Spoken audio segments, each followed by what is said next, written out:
continue because we still have some sunrise happening. We're going to start on chapter 11. We are reading Staying in Touch. During one interview, a man who had lost his mother remembered a line from a movie he thought might be important in explaining some of his continuing feelings for the woman who had died almost 40 years ago. Let's always stay in touch, even though death will come between us. Sometimes what we mean by staying in touch is simply that we remember. We use pictures, treasured objects, or special places to help us remember a parent who is no longer present. Most survivors of early loss mean something more, however. When they talk about their private rituals for staying connected to a parent they may have known for only a short time. For survivors of early loss, staying in touch often means finding a way to commune with the dead, to reach out in a deeply emotional way and feel touched by the spirit of a long-dead mother or father.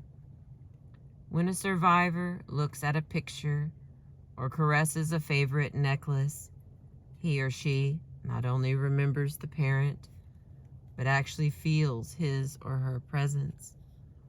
Sometimes these rituals take the form of a continuing conversation, which begins immediately after the death itself.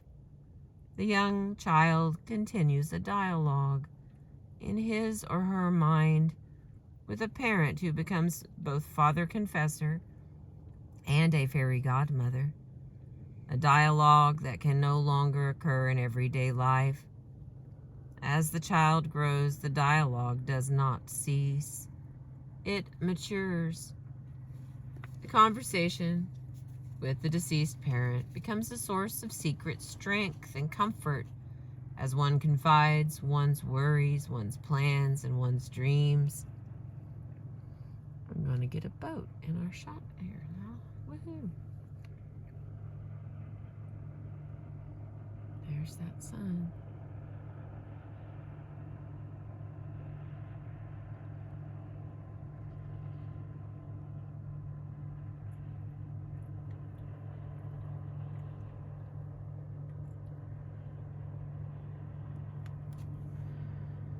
Occasionally, the connection is formed only in later life, at a time of some important decision or transition. The individual feels a need for a special relationship with a parent who will listen without judgment or criticism, a relationship that has long been missing. In these cases, the dialogue may begin accidentally while one is lying in bed thinking, or purposefully with a trip to the cemetery.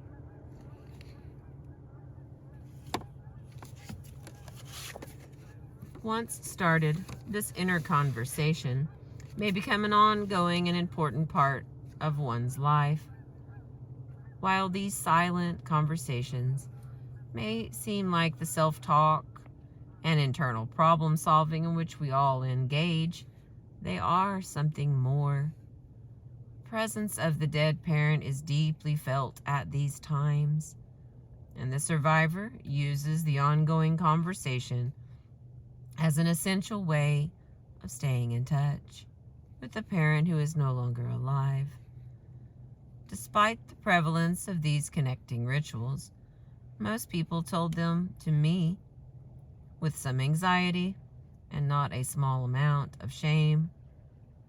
Repeatedly, people preface their remarks with, "I hope you won't think that I'm strange," or, "I know this sounds crazy, but," or, "I've never really told this to anyone before, so I hope it doesn't sound too weird." These ways of maintaining connection, which clearly seemed a source of strength and comfort for an individual, were felt to be unnatural and a bit odd. As I heard these stories from many of the people with whom I spoke, I realized that what was odd was not that people stay in connection, but rather that they feel so ashamed of their continuing relationship with a dead parent that they must keep their ways of staying in touch private, not even sharing them with their closest companions. In Western culture, several factors work against our sharing rituals of remembrance and ongoing connection.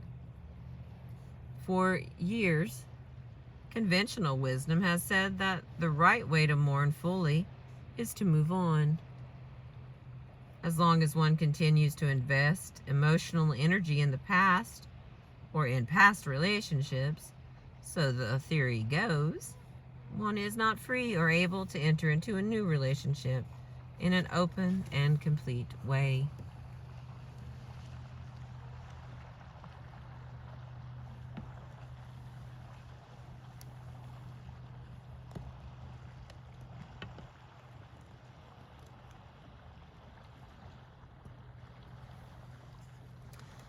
The powers of this belief persists, despite the fact that counselors who work with the bereaved tell us that rituals to honor the connection to a deceased loved one are a normal part of mourning. Our failure to understand truly the continuing presence the dead play in the lives of the living has led to a tendency to pathologize normal mourning.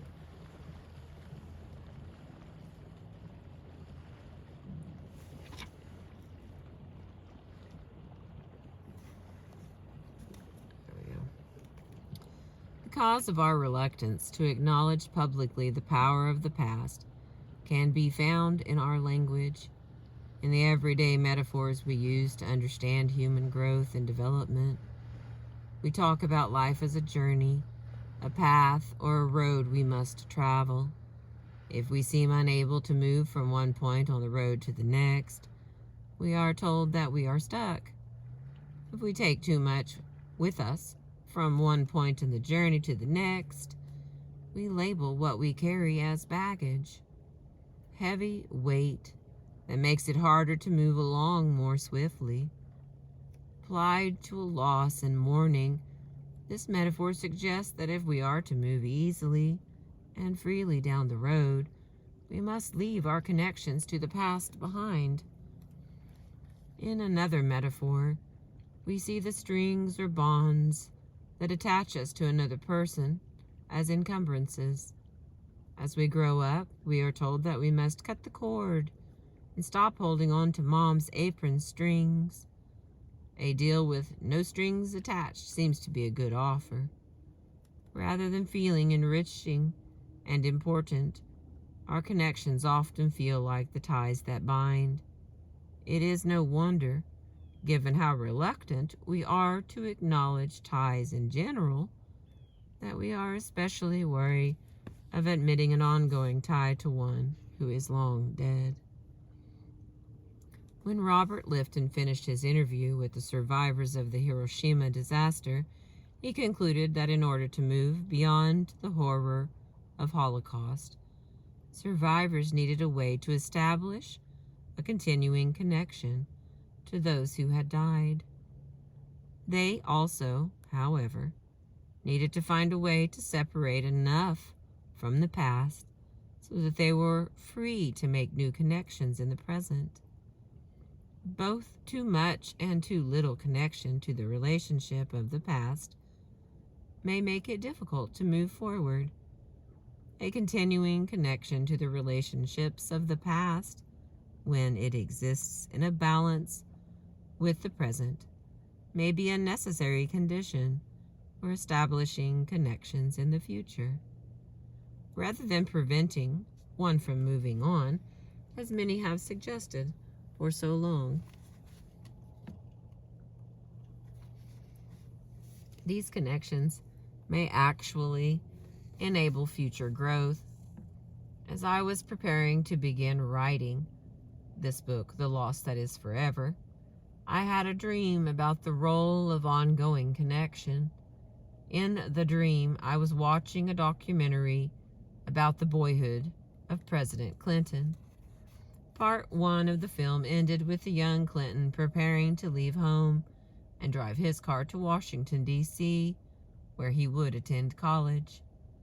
As he was finishing his preparations, his mother noticed that he had printed the lines from an old country western song around the perimeter of his license plate. The song, she knew, had been the favorite of Clinton's father, a man the young boy had never known. Virginia Kelly asked her son why he wanted that old song around his license plate. He turned to her and said, "That was my father's favorite song. He was a part of me too, and I don't want to forget him." While this incident was merely the product of my own active imagination, it is the kind of personal ritual that many of the people with whom I spoke designed for themselves as a way of staying connected to a long-gone parent. Some of the strategies for staying in touch are easy to identify. People use pictures, special objects, and places as ways to maintain their connection to a deceased parent.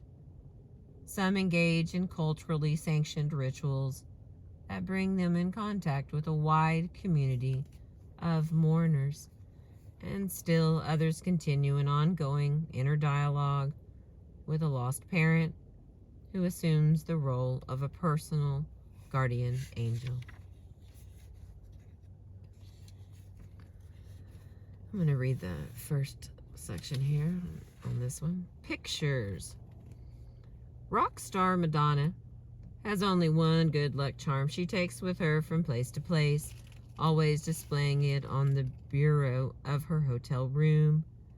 It is a picture of her mother. Not of her mother as Madonna knew her, but rather a picture of Madonna's mother when she herself was a young girl. With the picture of her mother in her room, Madonna feels as if she has brought part of home with her wherever she goes. One woman I interviewed has constructed what she calls a family wall. It is a special place in her home where pictures of her, her mother, and her family are arrayed.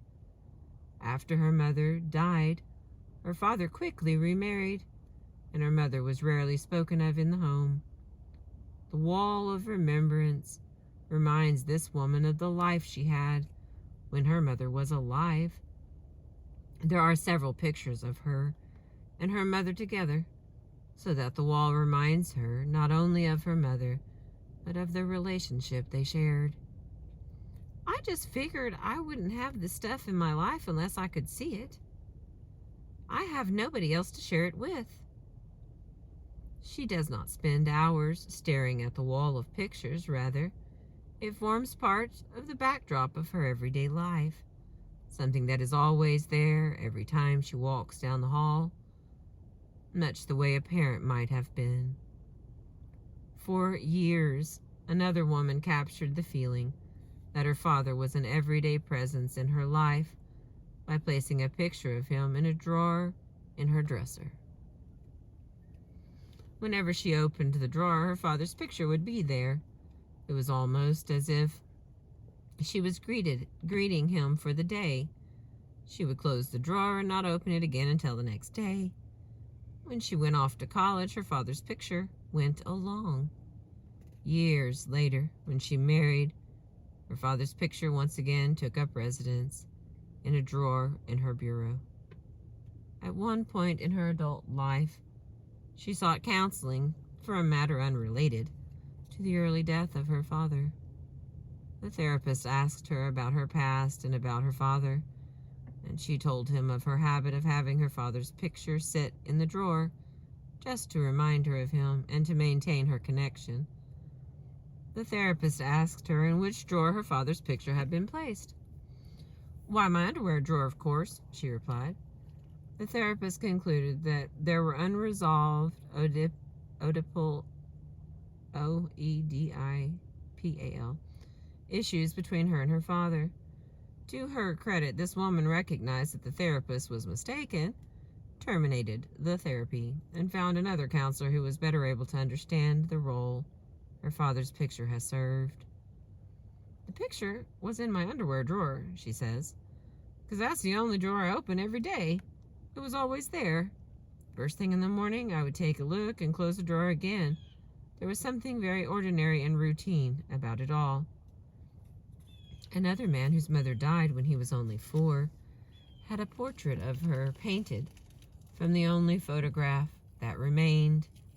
The portrait of his young mother now hangs prominently in his home. This is my memory.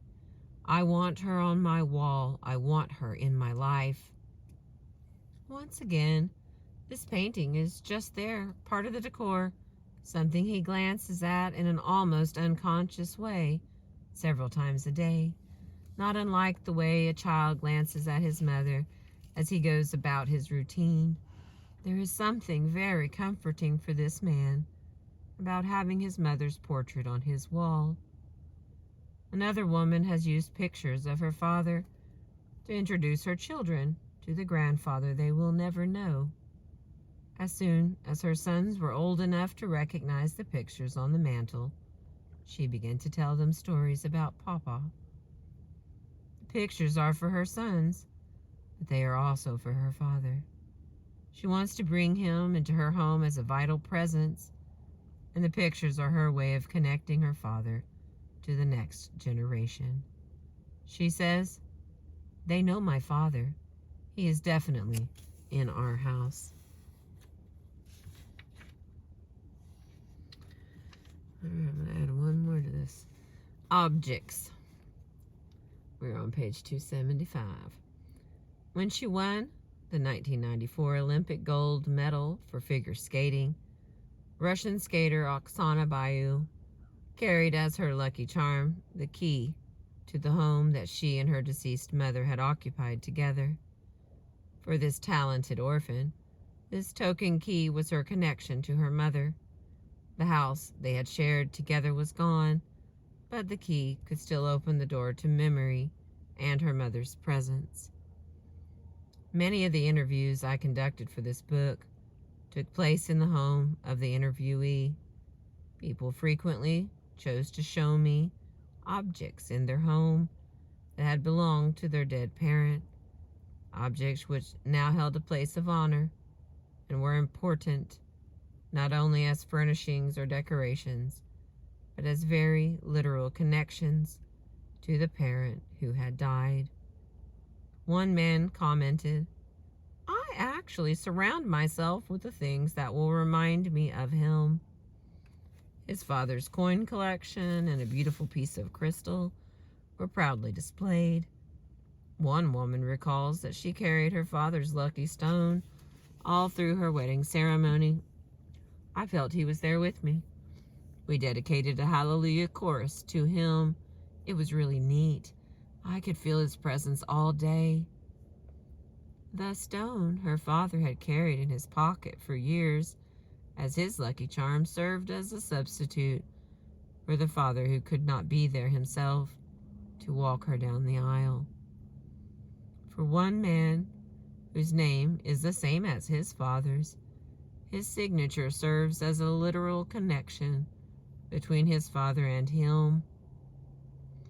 "I always go by Junior. That's who I am. That's who I will always be. I signed my name that way." He recalls one time dating a woman who thought it was ridiculous that he, a man in his 30s, continued to sign his name with the Junior affixed to the end. Excuse me. She insisted, "There is only one person with that name, and that's you. There isn't a senior anymore." He recalls correcting her and resenting her intrusion into the symbolic connection that he maintained with his father. "My father is senior and I am junior, and that's how it's going to be." From such a statement, one might wonder if this man has been able to assume the responsibilities of adulthood. Does he think of himself as a boy, still connected to a more powerful father? I spent only 3 hours with him, but I saw no evidence that he was stuck in childhood. He was married, had a responsible job, a wide circle of friends, and seemed secure and confident. He maintained an emotional bond to the father he had only known for a few years of his young life, a bond that seemed important to him and that linked him to a past and a heritage of which he was proud. Rather than reflecting a kernel of immaturity, his desire to stay in touch via his name seemed a sign of personal integrity and mature adult presence. All right, we're reading chapter 11 from the book The Loss That Is Forever by Maxine Harris, PhD. Thank you for catching the sunrise. I appreciate you.